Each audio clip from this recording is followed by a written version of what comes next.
So I am Mariana Lesher, and I currently serve as the treasurer of the Education Foundation. In my professional life, I am the chief financial officer at Sultana Foundation in Chestertown. So I am a proud TCPS parent. My daughter graduated from Easton High School last year.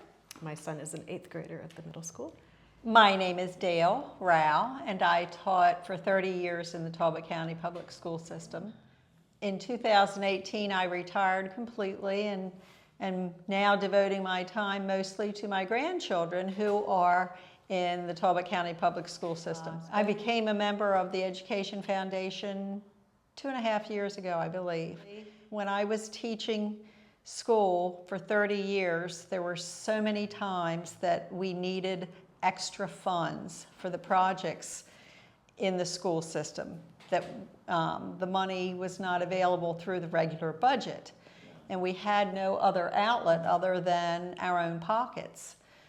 But in 2016, after I had been retired, unfortunately, the Education Foundation was born.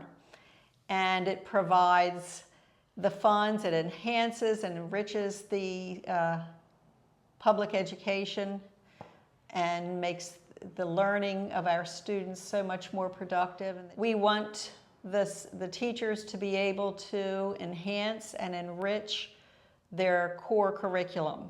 There are obviously things that they need to teach, which come down from, are mandated by the state and so forth.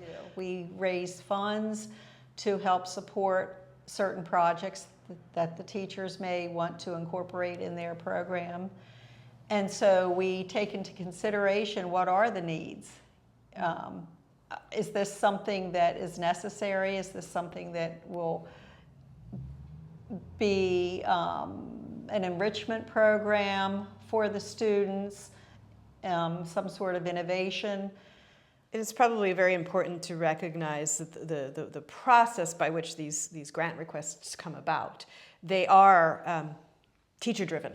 Mm-hmm. Right, teacher-driven. So you know from your experience teaching that it would be really cool if I could just do this additional extracurricular activity or start an after-school club, or because there's a certain group of my students that wants to focus on this topic.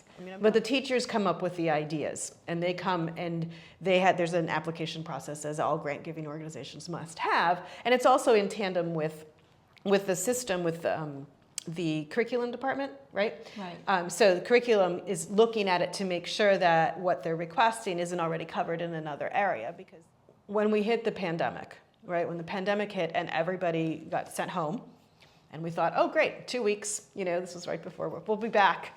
And then no, we weren't going back. Well, what became painfully obvious, and perhaps surprisingly so, that we could go to virtual learning. Well, while we could do that, we had a considerable number of students who didn't have access to the internet or didn't have fast access to the internet. That's when the foundation, and I think it was 1 or 2 of our board members who jumped on that bandwagon, to use that expression, and said, this is a huge need, and if we want all of our children to continue to thrive in our school systems and to be on equal playing ground, we have to figure out how to get internet to these. So that was the digital divide. Hugely successful effort that came about because we saw a need. Anyway, we will be having our big fundraiser on November the 18th, recognizing our alumni.